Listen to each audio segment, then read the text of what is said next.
नमस्कार दोस्तों, अतुल्य भारत ज्योग्राफी के इस डिजिटल मंच पर मैं एचआर चौधरी एक बार फिर से आपका स्वागत करता हूं। दोस्तों, आज इस वीडियो के माध्यम से हम कर्मचारी चयन आयोग के द्वारा जो प्रयोगशाला सहायक भूगोल विषय की विज्ञप्ति जारी की गई है उसके पाठ्यक्रम के बारे में चर्चा करेंगे कि कितने इसमें हमारे पेपर होंगे और पाठ्यक्रम के अंतर्गत हमें किन किन टॉपिक्स को पढ़ना है और किस प्रकार के प्रश्न हमसे पूछे जा सकते हैं। तो सबसे पहले यदि हम बात करें तो RSSB Rajasthan staff selection board ने जो लैब असिस्टेंट का पाठ्यक्रम जारी किया है, इसके अंतर्गत जैसा कि आपको यहाँ पर बोर्ड पे दिखाई दे रहा है कि इसके अंतर्गत हमारे दो प्रश्न पत्र होंगे, भाग अ और भाग ब। भाग अ के अंतर्गत हमारे राजस्थान का इतिहास, कला, संस्कृति, विरासत एवं परंपराएं और राजस्थान का भूगोल शामिल किया गया है, जो कुल कितने अंक का होगा, हमारे 100 अंक का होगा और 3 घंटे का ये क्या होगा, प्रश्न पत्र होगा। जबकि दूसरा जो पेपर है भाग ब, इसके अंतर्गत केवल भूगोल विषय से संबंधित प्रश्न होंगे और कितने अंक का होगा, ये 200 अंक का होगा और कितने 3 घंटे का ही ये पेपर होगा। तो कुल 300 नंबर का ये पेपर होंगे, जिसमें 100 अंक का हमारा फर्स्ट पेपर होगा, जिसमें राजस्थान की art, culture, history and geography हमें पढ़नी है। जबकि सेकंड पेपर जो ज्योग्राफी का है, इसके अंतर्गत हमारे 200 अंक का पेपर होगा और कुल मिलाकर कितने 300 अंक का हमारे पेपर होंगे। फिर इसमें आप नीचे ध्यान दीजिएगा कि सभी जो प्रश्न हैं वो ऑब्जेक्टिव होंगे और इसमें पास होने के लिए मिनिमम 40% मार्क्स आपका लाना जरूरी है, चाहे आप किसी भी कैटेगरी से संबंधित हो। यदि आपके 40% से कम मार्क्स हैं और आप कैटेगरी के अनुसार चयनित भी हो जाते हैं तो आपका वो चयन नहीं माना जाएगा, क्योंकि मिनिमम कितना 40% मार्क्स यहां पर लाना जरूरी है और वही 1/3 नेगेटिव मार्किंग का इसमें प्रावधान किया गया है। तो ये एक जनरल इंट्रोडक्शन है कि लैब असिस्टेंट ज्योग्राफी के अंतर्गत हमारे कितने पेपर होंगे और कितने अंक के होंगे। अब हम बात करते हैं ज्योग्राफी सब्जेक्ट के सिलेबस के बारे में कि कौन कौन से टॉपिक्स हमारे इस सिलेबस में शामिल किए गए हैं और हमें किस प्रकार से किन पाठ्य पुस्तकों से इसका अध्ययन करना है। अब हम सबसे पहले बात करते हैं जियोमॉर्फोलॉजी या फिर भू आकृति विज्ञान की।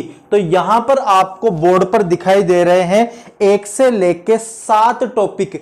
ये जो कुल 7 टॉपिक हैं ये हमारे भू आकृति विज्ञान या फिर जियोमॉर्फोलॉजी से लिए गए हैं, जिनमें हम बात करें कि हमारा पहला टॉपिक कौन सा है, भूगोल एक समाकलित विषय के रूप में भूगोल की शाखाएं और भौतिक भूगोल का महत्व। इसके अंतर्गत हम भूगोल विषय के विकास के बारे में बात करेंगे कि जो भूगोल विषय है इसकी कौन कौन सी शाखाएं हैं और इसके अलावा भौतिक जो भूगोल है उसका हमारे जीवन में क्या महत्व है। तो ये कक्षा 11 की पाठ्य पुस्तक की हम बात कर रहे हैं। कक्षा 11 की पाठ्य पुस्तक का पहला अध्याय है कौन सा, भूगोल एक समाकलित विषय के रूप में भूगोल की शाखाएं एवं भौतिक भूगोल का महत्व। इसके अलावा अगर हम बात करें तो जो हमारा दूसरा टॉपिक है यह है पृथ्वी की उत्पत्ति एवं विकास, कि किस प्रकार से पृथ्वी की उत्पत्ति हुई और किस प्रकार से पृथ्वी का विकास हुआ। इसके अंतर्गत हम पढ़ेंगे कि ग्रहणों परिकल्पना कौन सी है, निहारिका परिकल्पना कौन सी है, लाप्लास ने कौन सा सिद्धांत दिया, बिग बैंग की थ्योरी कौन सी है। इसके अलावा हम पढ़ेंगे कि ब्रह्मांड की उत्पत्ति किस प्रकार से हुई, सौरमंडल की उत्पत्ति किस प्रकार से हुई, सौरमंडल में कितने ग्रह हैं, कौन से ग्रहों को जोवेलियन ग्रह कहा जाता है, कौन से ग्रह आंतरिक ग्रह कहलाते हैं, क्षुद्र ग्रह क्या होते हैं, एस्टेरॉइड्स क्या होते हैं। तो सौरमंडल के अंतर्गत ये सब टॉपिक आएंगे। इसके अलावा हम बात करेंगे कि चंद्रमा जो पृथ्वी का एकमात्र प्राकृतिक उपग्रह है उसकी क्या क्या विशेषताएं हैं। तो इस सेकंड चैप्टर में जो हमारा पृथ्वी की उत्पत्ति एवं विकास है, इसमें हम इनका अध्ययन करेंगे। जो तीसरा टॉपिक है हमारा पृथ्वी की आंतरिक संरचना, इसके अंतर्गत हम बात करेंगे कि पृथ्वी की आंतरिक संरचना की जानकारी प्राप्त करने के स्रोत कौन कौन से हैं, जिसमें हम बात करें कि प्रत्यक्ष स्रोत कौन कौन से हैं और अप्रत्यक्ष स्रोत कौन कौन से हैं। फिर उनके बाद हम बात करेंगे कि भूकंप, ठीक है, भूकंप क्या होता है, भूकंपीय तरंगें कितने प्रकार की होती है, भूकंपीय तरंगों को किस यंत्र के द्वारा मापा जाता है, पी तरंगों की विशेषताएं क्या है, एस तरंगों की विशेषताएं क्या है, एल तरंगों की विशेषताएं क्या है, किस प्रकार से भूकंपीय तरंगे पृथ्वी की आंतरिक संरचना को जानकारी प्राप्त करने में मदद करती हैं। इसके बाद हम बात करेंगे कि पृथ्वी की आंतरिक संरचना को 3 परतों में बांटा गया है, क्रस्ट, मेंटल और कोर, ठीक है। तो कौन कौन सी परतें हैं, क्रस्ट, मेंटल और कोर, इनका विस्तार कहां से लेके कहां तक है, इनकी क्या विशेषताएं पाई जाती है, तो ये सब हम किसके अंतर्गत बात करेंगे, तीसरा टॉपिक जो पृथ्वी की आंतरिक संरचना है उसके अंतर्गत हमें इनका अध्ययन करना होता है। इसके अलावा एक इसी में टॉपिक आएगा हमारे ज्वालामुखी, तो ज्वालामुखी में हमें पढ़ना होगा कि ज्वालामुखी किसे कहते हैं, ज्वालामुखी कितने प्रकार के होते हैं, सक्रिय ज्वालामुखी कौन कौन से हैं, ठीक है। इसके अलावा मृत ज्वालामुखी कौन कौन से हैं, कहां कहां पर पाए जाते हैं, विश्व का सबसे ऊंचा सक्रिय ज्वालामुखी कौन सा है, विश्व का सबसे ऊंचा मृत ज्वालामुखी कौन सा है, ये ज्वालामुखी जो अग्नि मेखला है परिप्रशांत महासागर की, उसका विस्तार कहां से लेके कहां तक है, तो ये तीनों टॉपिक हमें इसके अंतर्गत पढ़ना है, भूकंप, ज्वालामुखी और पृथ्वी की आंतरिक संरचना। इसके बाद हमारे जो नेक्स्ट टॉपिक आता है वो है महासागरों एवं महाद्वीपों का वितरण। महासागरों एवं महाद्वीपों के वितरण के अंतर्गत एक तो हमें वेगनर का महाद्वीपीय विस्थापन सिद्धांत पढ़ना है या फिर महाद्वीपीय प्रवाह सिद्धांत पढ़ना है। इसके अलावा हमें एक प्लेट विवर्तनिकी, जिसको हम कह सकते हैं प्लेट टेक्टोनिक्स, इसका अध्ययन करना है। इसी के अंतर्गत हमको पूरा चुंबकत्व और सागर नितल प्रसरण, इसकी संकल्पना का भी अध्ययन करना है। तो जो चौथा टॉपिक है महाद्वीपों एवं महासागरों का वितरण, इसके अंतर्गत हमें किसका अध्ययन करना है, वेगनर का महाद्वीपीय प्रवाह सिद्धांत का अध्ययन करना है, पूरा चुंबकत्व, सागर नितल प्रसरण का अध्ययन करते हुए प्लेट विवर्तनिकी सिद्धांत का अध्ययन करना है कि प्लेटें किसे कहते हैं, कितनी प्लेटें पाई जाती हैं, तो कौन कौन सी प्लेटें कहाँ पाई जाती है। इसके अलावा किनारे, प्लेटों के किनारों के बारे में बात करेंगे हम। तो ये सब हमें इसके अंतर्गत पढ़ना है।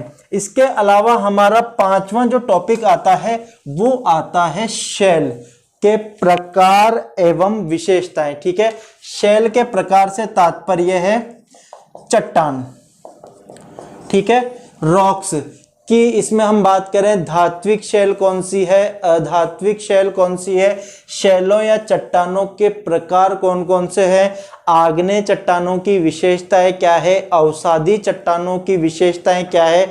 इसके अलावा रूपांतरित या कायांतरित चट्टानों की विशेषताएं क्या है, कौन कौन से उदाहरण आग्नेय चट्टानों के हैं, कौन से उदाहरण अवसादी चट्टानों के हैं और कौन से उदाहरण रूपांतरित चट्टानों के हैं। तो वो सभी हमें इस 5वें टॉपिक में शैल के प्रकार एवं विशेषताओं में पढ़ना है। जो हमारा 6th टॉपिक है वो हमारा है कौन सा, भू आकृतिक प्रक्रियाएं, ठीक है, कौन सा है, भू आकृतिक प्रक्रियाएं।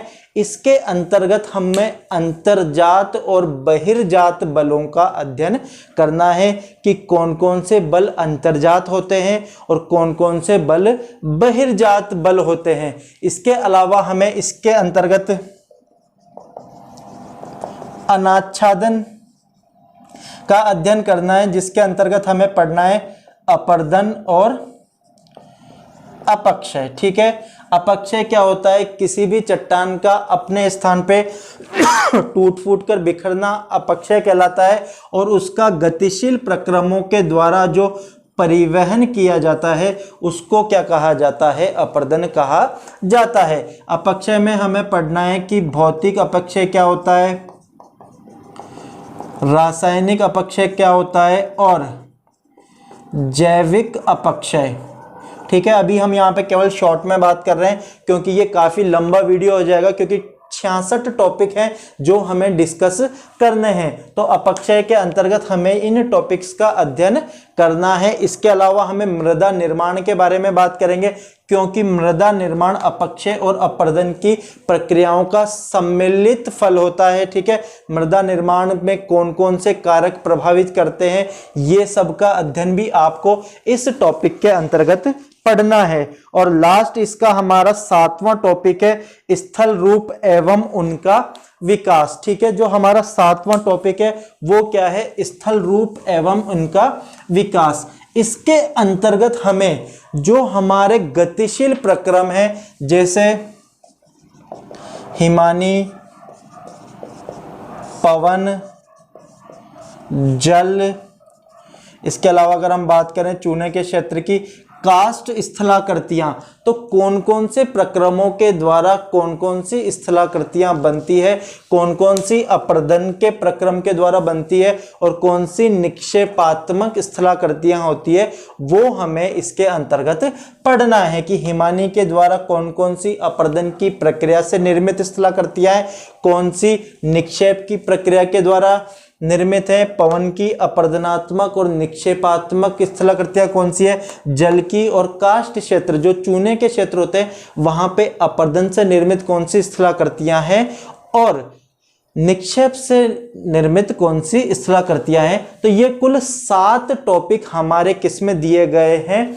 जियोमॉर्फोलॉजी या भू आकृति विज्ञान के अंतर्गत दिए गए हैं। अब हम बात करते हैं जलवायु भूगोल या क्लाइमेटोलॉजी के अंतर्गत हमारे कौन कौन से टॉपिक दिए गए हैं। जैसा कि आपको यहां पर दिखाई दे रहा है कि क्लाइमेटोलॉजी या जलवायु विज्ञान के अंतर्गत हमारे 8 से लेके 12 तक जो टॉपिक दिए गए हैं वो शामिल किए गए हैं। इसके अंतर्गत हमारा पहला टॉपिक है वायुमंडल का संगठन एवं संरचना।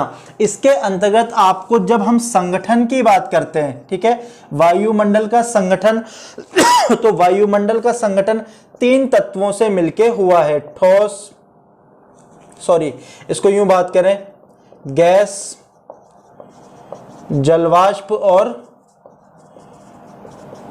धूल के कण, कि कौन कौन सी गैसें वायुमंडल में पाई जाती हैं, सर्वाधिक मात्रा में कौन सी गैस पाई जाती है, अक्रिय गैस कौन सी सर्वाधिक मात्रा में पाई जाती है, ठीक है, जलवाष्प कितना प्रतिशत भाग होती है, धूल के कणों का क्या महत्व होता है, आकाश का रंग नीला क्यों दिखाई देता है। ठीक है, ये सभी चीजें किसके अंतर्गत आ जाएंगी? हमारे वायुमंडल के संगठन के अंतर्गत आ जाएगी। और जब हम संरचना की बात करते हैं तो इसके अंतर्गत हमें पढ़ना है कि वायुमंडल को 5 परतों में विभाजित किया गया है। कौन कौन सी? क्षोभ मंडल, समताप मंडल, मध्य मंडल, आयन मंडल, बहिर्मंडल। इनका विस्तार कहां से लेके कहां तक है, किस परत की कौन सी विशेषताएं हैं, कहां पर वायुयानों को उड़ाया जाता है, कहां पे मौसम संबंधी प्रक्रियाएं पाई जाती है, पृथ्वी से जो रेडियो तरंगें भेजी जाती है वो किस मंडल से लौट के वापस आती है, ओजोन मंडल का विस्तार कहां से लेके कहां तक है, ओजोन गैस का क्या महत्व है,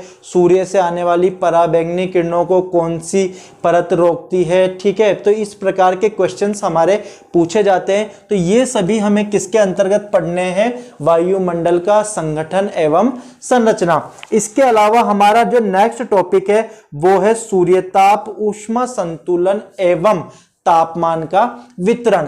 तो सूर्यताप की यदि हम बात करें तो सूर्यताप क्या होता है? सूर्य से आने वाले किरणें जो सूर्यताप होता है, इस सूर्यताप को कौन कौन से कारक प्रभावित करते हैं? कि पृथ्वी का जो कोणीय झुकाव है वो प्रभावित करता है, अक्षांशीय विस्तार है वो प्रभावित करता है। ठीक है, वायुमंडल का जो पारदर्शिता है वो भी इसको प्रभावित करती है। तो इसके अंतर्गत हमें पढ़ना है कि पृथ्वी पर सूर्य ताप को प्रभावित करने वाले कारक कौन कौन से हैं। इसके अलावा आ जाता है हमारा नेक्स्ट टॉपिक ऊष्मा बजट, ठीक है, हीट बजट। इनमें से अधिकतर टॉपिक्स आपको यहाँ पर हमारे चैनल पर मिल जाएंगे जो हमने कक्षा 11th और 12th के विद्यार्थियों के लिए बनाए हैं, ठीक है। तो ऊष्मा बजट में कितना सूर्य ताप पृथ्वी पर आता है और कितना वापस लौट जाता है, बजट से तात्पर्य है आय और व्यय का लेखा जोखा। तो यहाँ पर हम सूर्य से आने वाले प्रकाश की बात कर रहे हैं कि कितना प्रतिशत पृथ्वी तक पहुंच पाता है और कितना वापस लौट जाता है, कौन कौन से कारक है जो इस ऊष्मा बजट को प्रभावित करते हैं। इसके अलावा हमारा तीसरा इसका टॉपिक है तापमान का वितरण, कि पृथ्वी पर विषुवतरेखीय क्षेत्रों में तापमान ज्यादा पाया जाता है, ध्रुवों पे कम पाया जाता है। इनको प्रभावित करने वाले कारक कौन कौन से हैं। धरातल से ऊपर जाने पर तापमान कम होता है, ठीक है, धरातल से नीचे जाने पे तापमान में वृद्धि होती है। तो ये सारी चीजें आपको किसके अंतर्गत पढ़नी है, तापमान के वितरण के अध्ययन अंतर्गत हमें इसमें पढ़ना है। अगला जो हमारा टॉपिक है वो है वायुदाब एवं वायुमंडलीय परिसंचरण। इसके अंतर्गत यदि हम बात करें तो वायुदाब क्या होता है, पृथ्वी पर औसत वायुदाब कितना होता है, वायुदाब को प्रभावित करने वाले कारक कौन कौन से हैं, धरातल से ऊपर जाने पर वायुदाब कम होता है या ज्यादा होता है, बैरोमीटर में यदि पारा ऊपर चढ़ रहा है तो थर्मामीटर के पारे पर क्या प्रभाव पड़ेगा। इसके अलावा पृथ्वी को कितनी वायुदाब पेटियों में विभाजित किया गया है, अश्व अक्षांश क्या होते हैं, महाद्वीपों के पश्चिमी किनारों पर ही मरुस्थलों का विस्तार पाया जाता है, ठीक है ना। तो ये सारी चीजें कौन कौन सी पेटियां हैं, कौन सी गतिशील है या गतिजन्य पेटियां हैं, कौन कौन सी तापजन्य पेटियां हैं, इन सब का अध्ययन हमें वायुदाब के अंतर्गत करना है। और अगला इसी में है वायुमंडलीय परिसंचरण। इसके अंतर्गत यदि हम बात करें तो पवन, ठीक है, पवन क्या होती है, पवन कितने प्रकार की होती है, ठीक है, सामयिक पवनें कौन कौन सी होती हैं।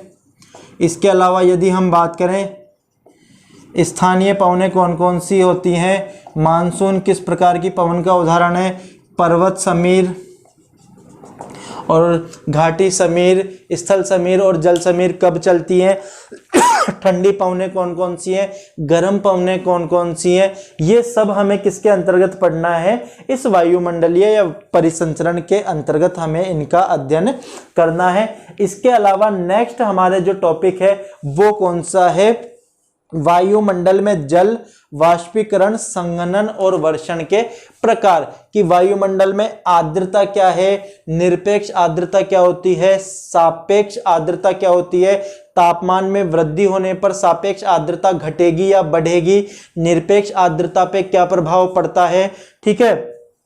और इसके अलावा हम बात करें संघनन, संघनन क्या होता है, संघनन जब गैस रूप में होता है उसका द्रव रूप में बदलने की प्रक्रिया को क्या कहा जाता है, संघनन कहा जाता है। वर्षण के प्रकार कौन कौन से हैं, चक्रवातीय वर्षा कौन सी होती है, पर्वतीय वर्षा कौन कौन सी होती है, संघनीय वर्षा कौन सी है, ठीक है, इनका वितरण कहाँ पे पाया जाता है, विश्व में सर्वाधिक वर्षा कहाँ होती है, न्यूनतम वर्षा कहाँ होती है, वर्षा को प्रभावित करने वाले कारक कौन कौन से, इन सब का अध्ययन हमें इसके अंतर्गत करना है। और नेक्स्ट है हमारे विश्व के जलवायु का वर्गीकरण कोपेन के अनुसार। ये चीज ध्यान दीजिएगा कि हमारे पाठ्यक्रम में केवल किसका वर्गीकरण दिया गया है, कोपेन महोदय का वर्गीकरण दिया गया है, थॉर्नथ्वेट का वर्गीकरण का अध्ययन हमें नहीं करना है। इसके अलावा यहीं पर हमारे क्या दिया गया है, पर्यावरणीय समस्याएं दी गई है, जिसके अंतर्गत हम बात करें तो हरित ग्रह प्रभाव,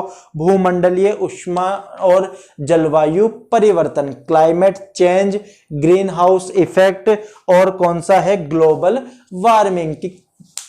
यदि हम ग्रीन हाउस इफेक्ट की बात करें तो क्या होता है, ठंडे क्षेत्रों में फसलों के या सब्जियों को उगाने के लिए कांच के घर बनाए जाते हैं, जिसके अंतर्गत तापमान क्या होता है, नियंत्रित होता है। वही प्रभाव अभी हमें किस में दिखाई दे रहा है, वायुमंडल में दिखाई दे रहा है कि वायुमंडल में कार्बन डाइऑक्साइड की गैस की मात्रा बढ़ती है तो क्या होता है, पृथ्वी पर तापमान में वृद्धि हो रही है।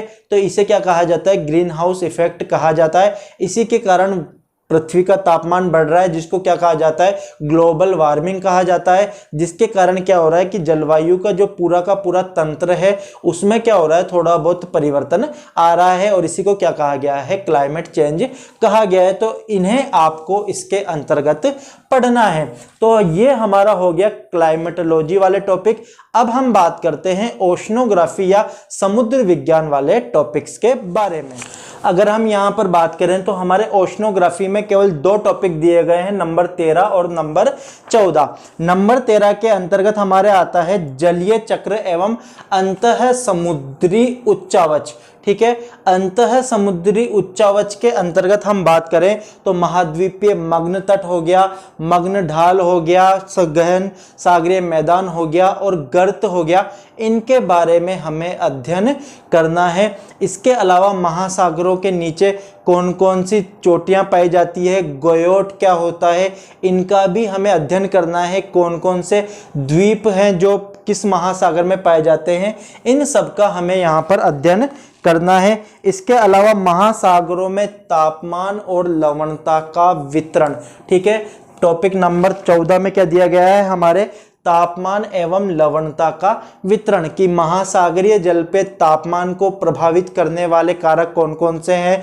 अक्षांशों में ऊपर की ओर जाने पर महासागरीय जल के तापमान पर क्या प्रभाव पड़ता है, लवणता क्या होती है, किन महासागरों में लवणता सर्वाधिक पाई जाती है, कहाँ पर लवणता न्यूनतम पाई जाती है, लवणता को प्रभावित करने वाले कारक कौन कौन से हैं, औसत लवणता कितनी है। तो इन सब का अध्ययन आपको इसके अंतर्गत करना है। इसके अलावा महासागरीय धाराएं एवं ज्वार भाटा। महासागरीय धाराओं में आपको पढ़ना है कि प्रशांत महासागर की धाराएं कौन कौन सी है, फिर उसमें हम पढ़ेंगे उत्तरी प्रशांत महासागर और दक्षिणी प्रशांत महासागर की धाराएं कौन कौन सी है। फिर हम बात करेंगे कि गर्म धाराएं कौन कौन सी है, ठंडी धाराएं कौन कौन सी है, अल नीनो क्या है, इन सभी का अध्ययन करना है। अटलांटिक महासागर की धाराओं की बात करेंगे, हिंद महासागर की धाराओं की बात करेंगे। ठीक है, तो यहां से हमारे प्रश्न आते हैं।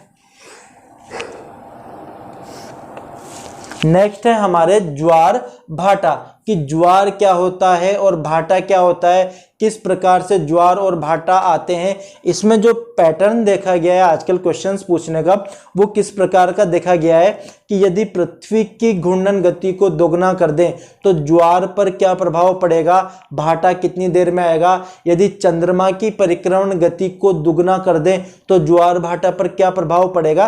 तो इस प्रकार के आपको प्रश्न यहाँ पर पढ़ने हैं, इनके अंतर्गत हमारे प्रश्न पूछे जाते हैं। अब हम बात करते हैं नेक्स्ट हमारे पर्यावरण भूगोल की कि पर्यावरण भूगोल में से हमारे कौन कौन से टॉपिक्स इस पाठ्यक्रम के अंतर्गत शामिल किए गए। यदि हम पर्यावरण भूगोल की बात करें तो पर्यावरण भूगोल के अंतर्गत हमारे टॉपिक नंबर 15 और 16 सिलेबस में दिए गए हैं, जिसके अंतर्गत क्या क्या टॉपिक दिए गए हैं तो जैव मंडल, पारिस्थितिकी तंत्र एवं बायोम, जैव भू रासायनिक चक्र, जल चक्र, कार्बन चक्र, ऑक्सीजन चक्र, नाइट्रोजन चक्र, खनिज चक्र एवं पारिस्थितिकीय संतुलन। इसके अंतर्गत हमें पढ़ना है कि पारिस्थितिकी तंत्र क्या होता है, पारिस्थितिकी तंत्र की क्या विशेषताएं होती है, बायोम क्या है, सवाना बायोम का विस्तार कहाँ पाया जाता है, विषुवतीय बायोम कौन सा है, ठीक है, टुंड्रा, टैगा क्या होता है बायोम, इन सब का अध्ययन करना है। इसके अलावा सबसे इंपॉर्टेंट हमारे इसमें क्या दिए गए हैं, सभी चक्र दिए गए हैं, कार्बन चक्र, जल चक्र, नाइट्रोजन चक्र, खनिज चक्र, ऑक्सीजन चक्र, इसके अलावा जैव भू रासायनिक चक्र। तो इन सब का हमें अध्ययन करना है। इसके अलावा हमारे दिया गया है जैव विविधता एवं संरक्षण की बायोडायवर्सिटी क्या होती है, बायोडायवर्सिटी सर्वाधिक कहाँ पाई जाती आती है? पृथ्वी का फेफड़ा किसे कहा जाता है? अमेज़न के जंगल कहाँ पर हैं? इसके अलावा बायोडायवर्सिटी का संरक्षण किस प्रकार से किया जा सकता है?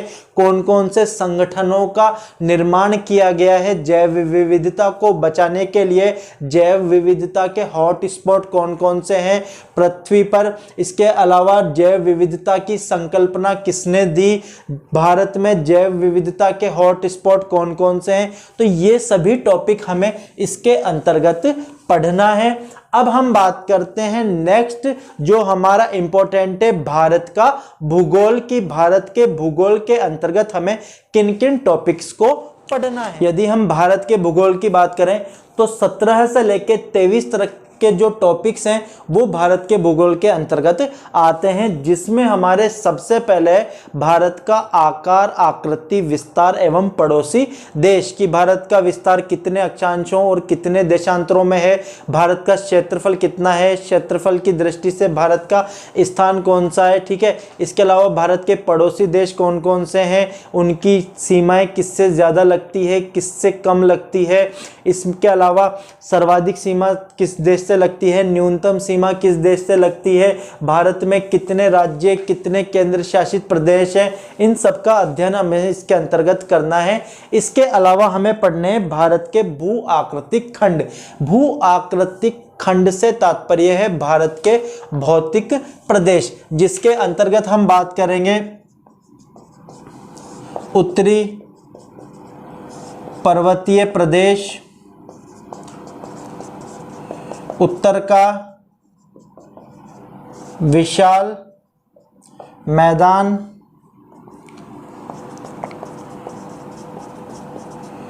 प्रायद्वीपीय पठार, तटवर्ती मैदान एवं द्वीप समूह। तो जो भौगोलिक खंड है या भू आकृतिक खंड है, इसके अंतर्गत हमें भारत के भौतिक प्रदेशों का अध्ययन करना है। नेक्स्ट हमारा टॉपिक है प्रायद्वीपीय और हिमालय अपवाह तंत्र।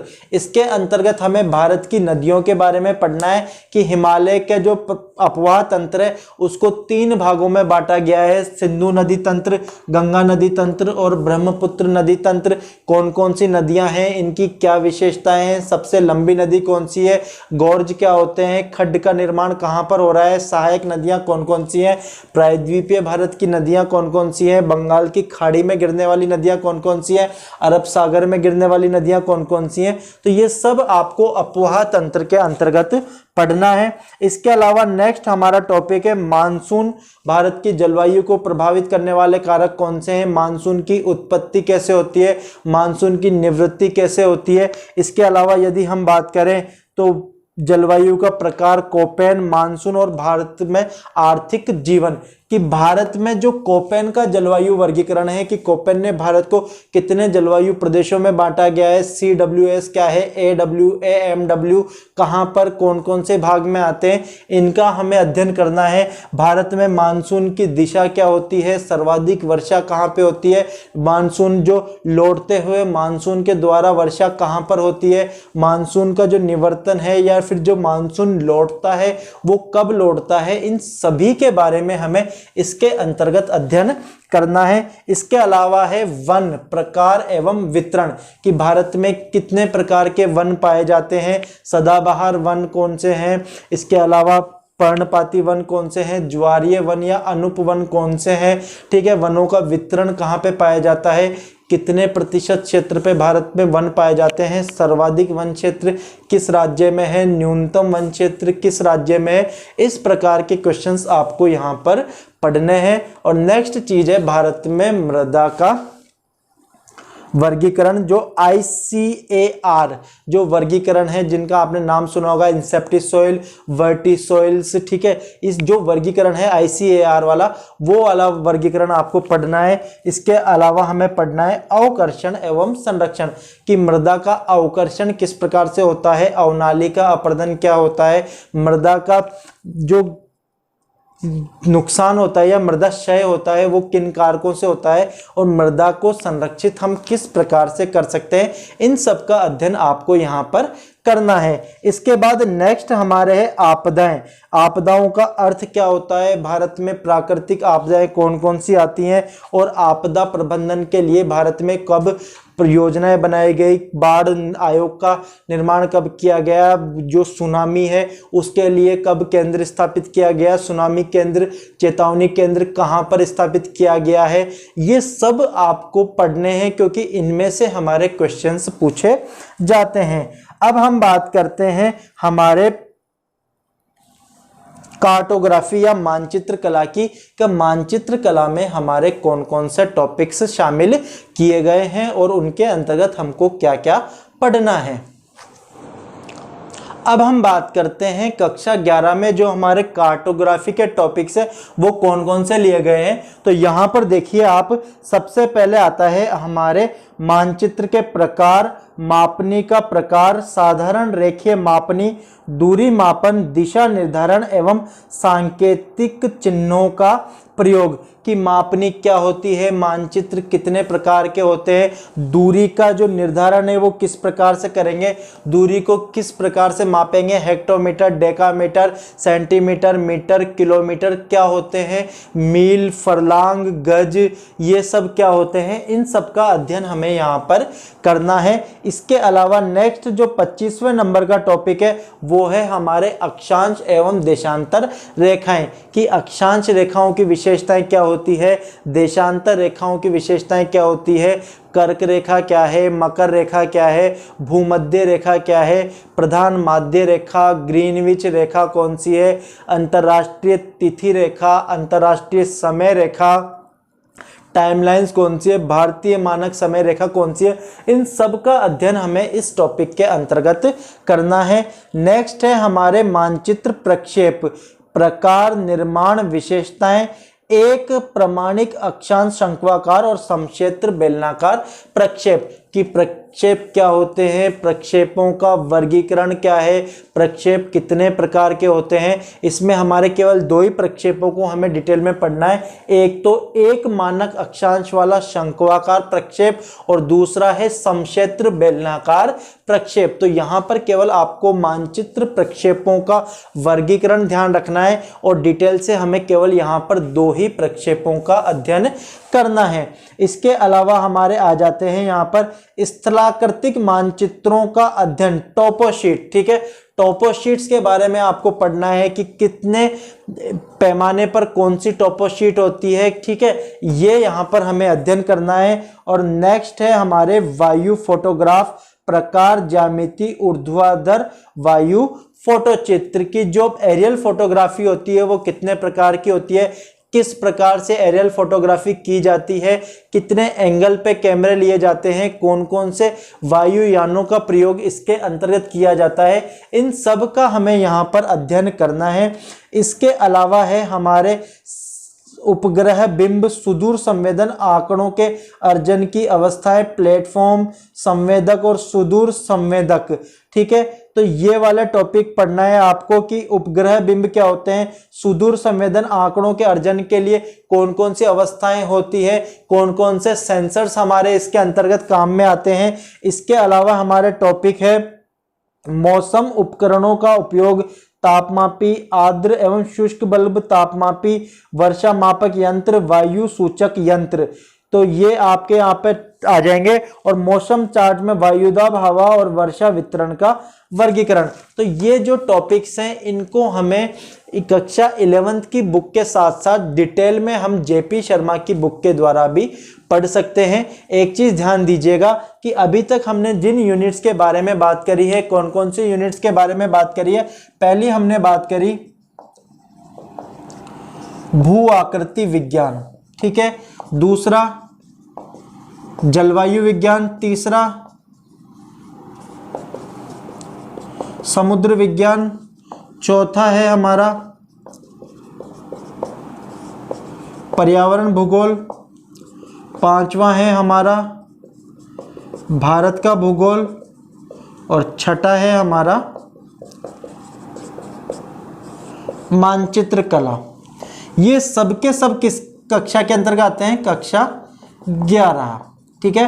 11th की जो बुक आती है माध्यमिक शिक्षा बोर्ड अजमेर में, उसके अंतर्गत ये सारे टॉपिक दिए गए हैं। लेकिन मैं आपसे फिर से कहूंगा कि यदि हमें अंतिम रूप से सिलेक्शन लेना है तो हमें इन्हें इन पाठ्य पुस्तकों के अलावा डिटेल में जो बुक्स चलती है हमारे बीए और एमए लेवल पे, हमें वहां तक जाकर इनको पढ़ना होगा। यदि केवल आप इन पाठ्य पुस्तकों के भरोसे रहते हैं तो हो सकता है कि आपका चयन अंतिम रूप से ना हो। तो ये हमने आधा सिलेबस डिस्कस कर लिया, जिसके अंतर्गत कक्षा 11 के जो भी हमारे टॉपिक्स हैं उनको हमने पढ़ा। नेक्स्ट वीडियो में हम कक्षा 12 के जो टॉपिक्स हैं या फिर पाठ्यक्रम के जो बचे हुए टॉपिक्स हैं उनके बारे में चर्चा करेंगे। तब तक के लिए धन्यवाद।